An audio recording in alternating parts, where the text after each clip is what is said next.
আমার দুঃখ যখন ছুঁয়ে যায় ওই আকাশ বাড়ির ছাদ, ইচ্ছে করে আগলে থাকি জড়িয়ে তোমার হাত।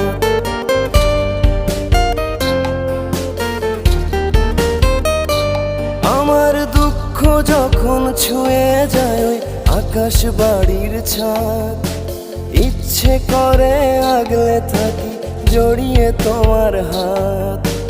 তোমার দুঃখে কাঁদি আমি, তোমার সুখে হাসি, হৃদয় থেকে তোমায় আমি ভীষণ ভালোবাসি।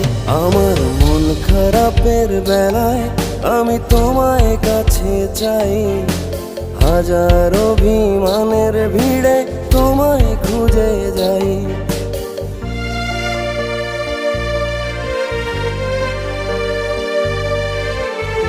এদিকে কাজ সেরে কিভাবে সবাই একসাথে গাছের নিচেই বসে ভাত খাচ্ছে। আমাদের এইদিকে এটাকে বলে খাল বা ক্যানেল। ক্যানেলের মধ্যে দেখেন পাট জাগ প্রচুর পরিমাণ দিয়েছে। ক্যানেলের অবস্থা, ক্যানেলের রাস্তাটাও ভালো না। অন্যদিকে পাট ধুয়ে পাটকাঠিগুলা কি সুন্দর করে লেড়ে দিছে। এইদিকে আমন ধান মাঠে প্রায় উঠানোর দিকে। আর কিছুদিনের মধ্যেই ধানও পেকে যাবে। ভিডিওটা ভালো লাগলে সবাই শেয়ার করুন।